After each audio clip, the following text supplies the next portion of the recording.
Hey, Dr. Mike here. So listen, if you want to live forever-ish, you got to know what's in and what's not. Stay tuned to find out.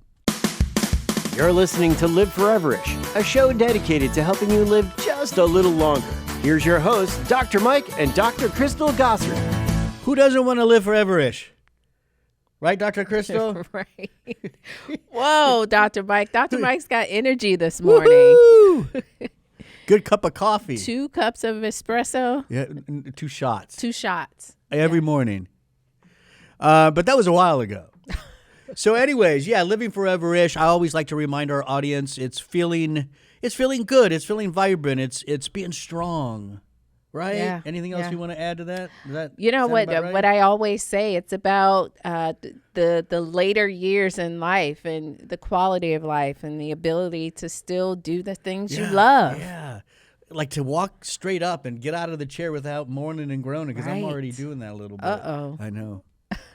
To be Better watch. able to ride a bike without fearing that you're going to fall. Yeah. And Off then, the bike, and then and then break you a can't big get bone, up. and that's it. Yeah, I know. All right. So that's living forever-ish. We have 3 things to do and 1 thing not to do. The first thing that you want to do and consider thinking about exercise when you're older and stuff, osteoarthritis. It turns out krill oil is really good for at least knee arthritis. This is according to a large study published in the American Journal of Clinical Nutrition just this past July 2020. Tell us why we like this study. Yeah, there's been a big debate, Dr. Mike, just to give you some background on krill versus fish. Krill versus fish.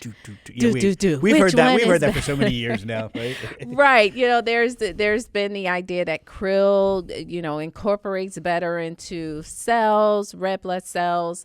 And of course, there's research with fish as well. And so this study really kind of, I don't want to say puts the debate to rest, but it definitely gives us another check towards krill. It is a large study. Good. Very important. What's nice about the study is they use a high dose of krill.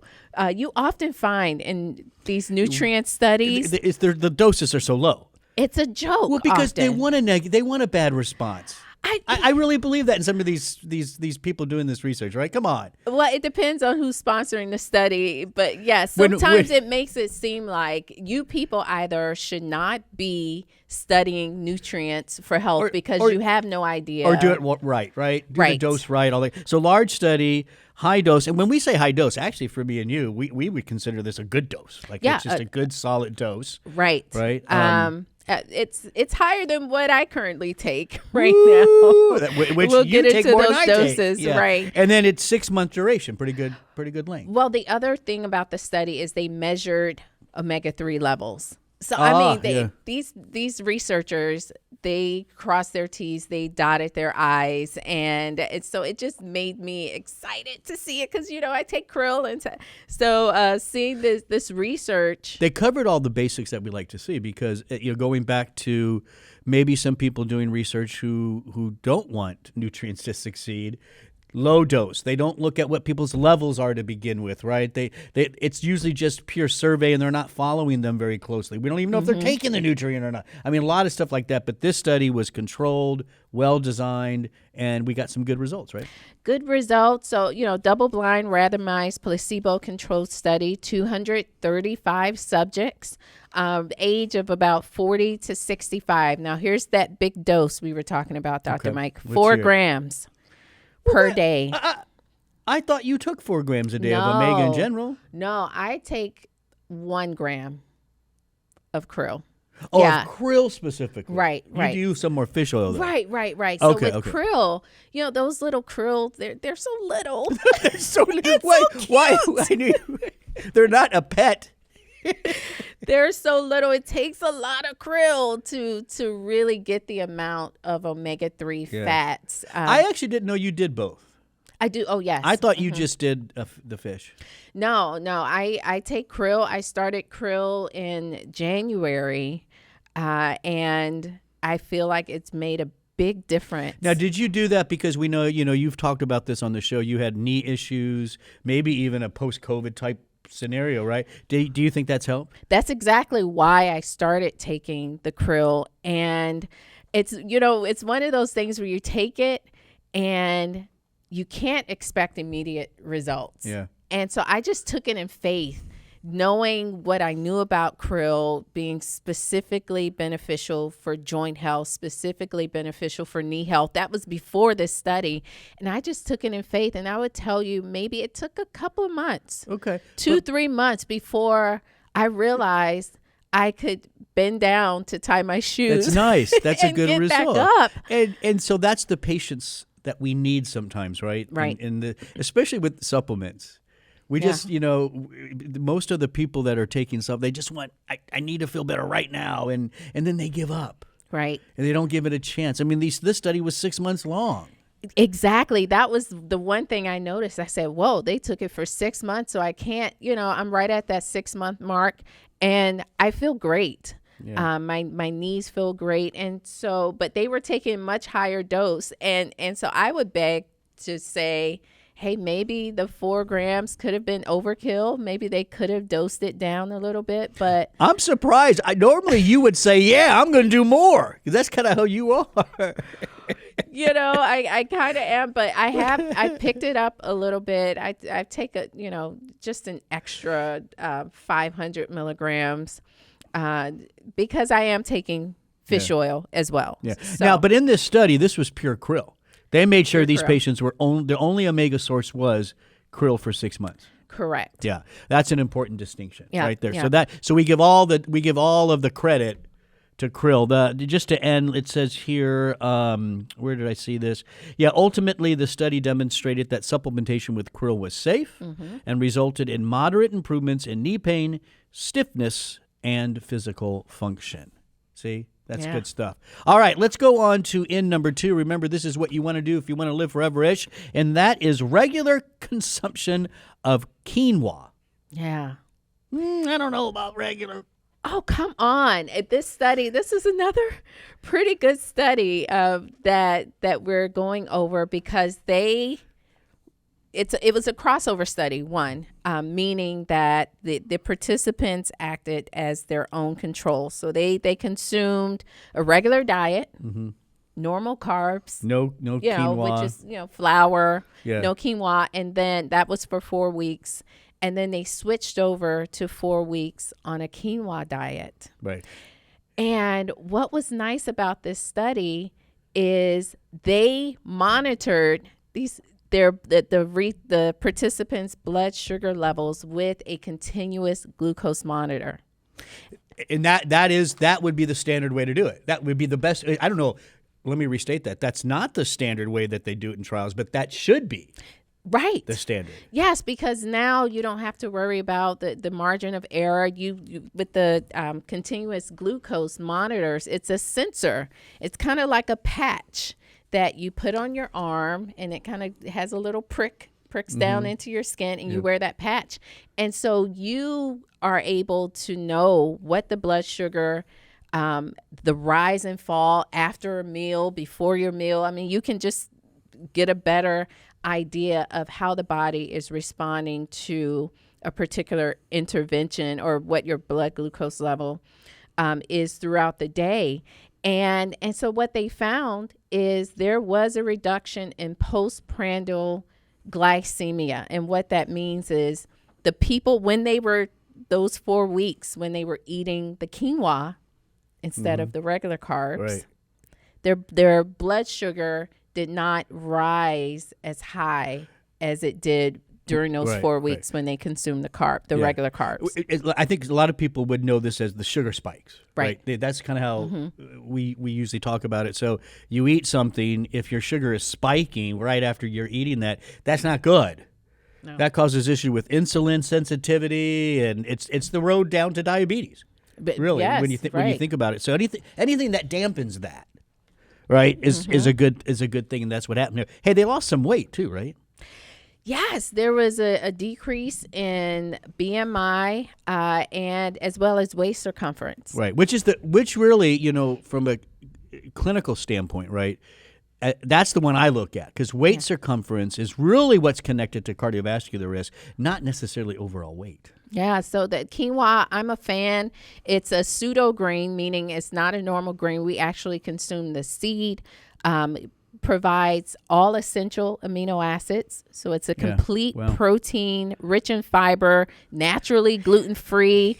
I like the way it tastes. See, I mean, I Dr. don't. Mike is over here. You guys my- can't see. He's making faces. I have to add a lot of butter and salt. You know the trick. Come on, Robson. You know that's true. The trick to quinoa, Dr. Mike, is to cook it in like a vegetable stock or a I've chicken heard that. stock I think you told me that before. to get some flavor. Yeah, because just by itself, it's a little dull. Not that regular rice, for instance, has a lot of flavor unless you add stuff to it, but it's a little bit better than quinoa. Give it a try. If you're listening. Now, I will. The next time I plan a rice dish, I'll substitute. Yeah. And I'll let you know. It's a good substitute. It gives you that carb fix for me. It fixes my body when I'm just kind of craving carbs. Yeah. Okay. I'll give it a shot. Okay. I'll try. All right. That's in number 2. In number 3, if you want to live forever-ish, is cryoimmune focal therapy for cancer. That was a big one. There's a lot there. Hold on. Let me say that again. Cryoimmune. So that's cold. Plus immune system is involved. Focal therapy for cancer, meaning we're going right after that cancer in that specific spot. Right. So localized treatment versus more of the targeting cancer systemically. Yeah. With chemotherapy, for example, Kills everything. Everything. It's why people throw up. They get nerve issues, heart issues. It kills everything, right? Good cells, bad cells. And so this is a form of cancer treatment that is being researched. There's actually an active study that researchers are recruiting for. You can actually head to clinicaltrials.gov if you're interested in seeing if you are a candidate for this study. But it's looking at cryo, meaning freezing. Yeah, cold, right? Yeah, freezing part of the tumor. But it's different than the cryo, like if you're if you go to the dermatologist and maybe there's a mold and they're freezing and they're trying to get rid of the entire thing. This is a different strategy that involves kind of killing part of that tumor, and that tumor will release some of its components, different antigens, and then the immune system comes in. Yes. Yeah, so that's the cryoimmune, meaning they because essentially when it's that cold, you're burning it in a sense, right? So you're burning it up a little bit, it releases, and then the immune therapy you're doing now has a better chance to find those antigens. I like that. Yeah. So it's something new that we're looking at in the research, and there's some other medications that they're kind of looking at combining it with, because cancer cells are great at evading the immune system. So, some other medications to prevent that from taking place. So I think it's a promising treatment. It's fascinating when you think about it. And now when you think about it, it makes perfect sense. But 20, 30 years ago, we really didn't think about it.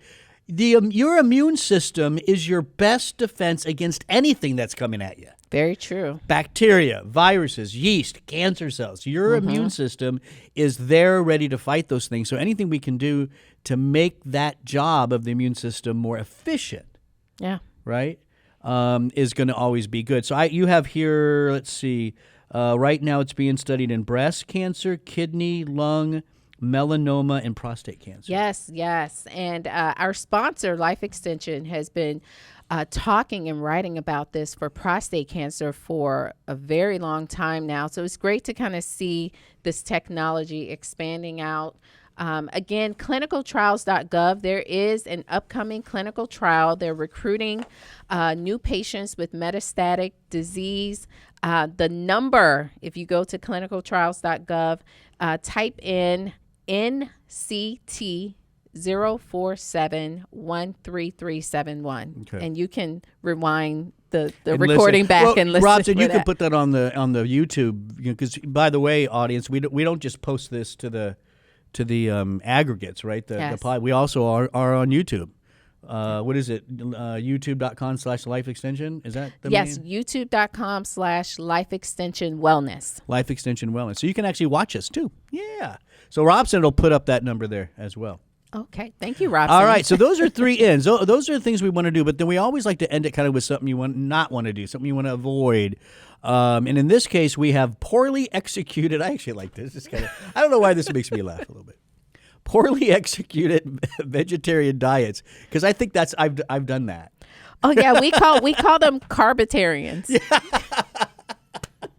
Skip the meat, add the potatoes. Yes, with lots of cheese and butter. And it was butter allowed if you're a vegetarian? Yes, you can have butter. So you're skipping out on the meat and you're adding in more carbs versus the vegetables. For vegetarians. It's supposed to be, the root vegetables, different leafy greens, right? A very colorful plate, right? But I think a lot of people, it's still brown with the brown potato.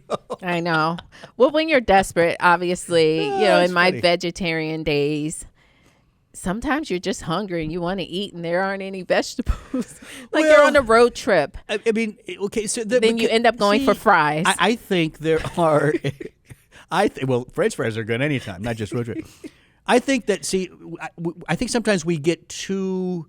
What's the word? Too obsessed with a way of eating or a diet we're following. Obviously, if you're going on a road trip, be good to yourself. Say it's okay to have those French fries because it's the only thing that's available for the next 3 hours as you're driving. Right. I mean, come on, it's okay. But people take it so bad. It's like they feel so bad when they break that. Yes. It's like, no, you're okay. Right? That's true, Dr. Mike. And it's about balance. We talk about that. Balance, moderation. As long as you're not replacing your veggies for French fries all the time, it's not going to hurt. That's right. Look for the pattern of behavior, right? Good point. If you grab the French fries once every few months, fine. Now, if you're doing it once a week, there's a pattern there.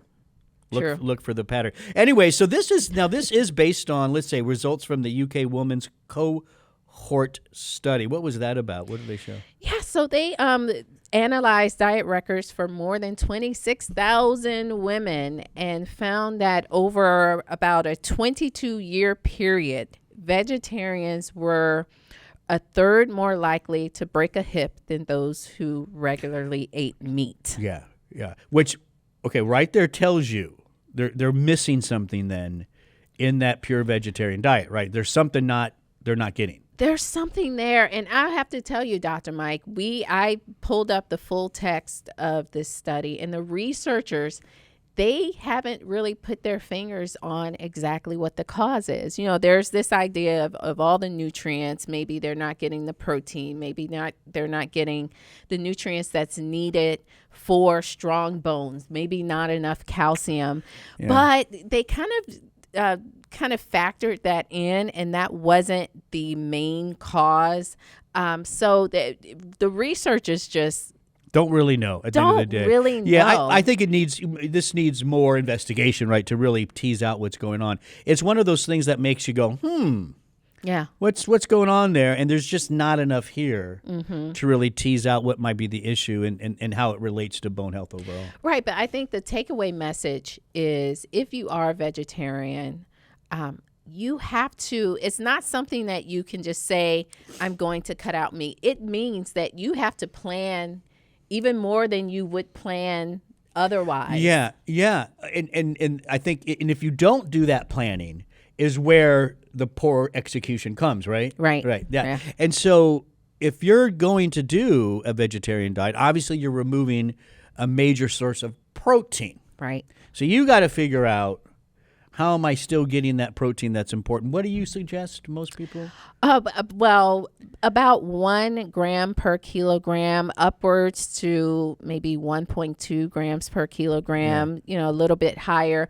RDA is 0.8 grams per kilogram. So I do suggest a little bit. You go a little higher. Yeah, I would too, like one or so. All right, so you got to figure out how you still need that. You still need that. You need complete protein. And so we talked about quinoa. Yeah. Complete protein. Quinoa with butter. Oh my goodness, Dr. Mike. So yeah, it's just something to keep in mind if you are a vegetarian. Make sure you're getting a variety. Make sure you are complementing those proteins. So like the rice and beans, that will make a complete protein. And make sure you're not focusing only on the fake meat. Yeah, you didn't Ultra processed. You're concerned about that a little bit. That some of these fake meats coming out there, although they may give you that texture and taste, and that's satisfying, I guess. Yeah. They're not necessarily the maybe healthiest things. Yeah, still think about the fresh vegetables, the fresh fruit. That needs to be in. Make your own fake meat. Oh, yes. You know, some black beans, right? That's a good mushrooms. There's you can Chickpeas. do. Yeah, there's things you can do. It may not give you that same texture as some of those brands that are out there now, Oh right? man, but a good portobello mushroom That's good. burger. I have no With cheese. Definitely with cheese and mayonnaise. But I do like it. It's so good, Dr. I do Mike. like it. Yeah. I do like it. Yeah. Oh, and by the way, a healthier way to do the mushrooms. And, a lot of people, what they do is they'll pan fry them first, right? Put them in your oven. Oh. You slowly dehydrate them. Yeah, maybe just a little olive oil on top to get a Okay. little crunch. Okay. Very, very good. Chef Mike. There you go. Chef Well, Dr. I watch Mike. the Food Channel. I should pick up something here and there, right? All right, so that's Live Foreverish's ins and outs. We had krill for osteoarthritis. That's an in. We had quinoa as an in, and we had really cool cryoimmune focal therapy as an in. And hopefully you don't need that, Right. but it's something to talk about, or even join the clinical trial if you can. And what's out is poorly executed vegetarian diets. Dr. Crystal, thanks for joining me Thank today. you, Dr. Mike. Thanks for listening. Don't forget, liveforeverish.com. Tons of podcasts that you can download, listen to, like, share, comment, and subscribe so you never miss a show. That's liveforeverish.com. As a matter of fact, when you go on that page, first thing is give your email, and you become part of our family, and then you can subscribe to your favorite aggregate. We have it right there. Yeah. It's easy. Our 1-2 punch. family. I like that, Dr. Yeah, Mike. 1-2 punch to join the family. All right, that's liveforeverish.com. I'm Dr. Mike. Thanks for listening.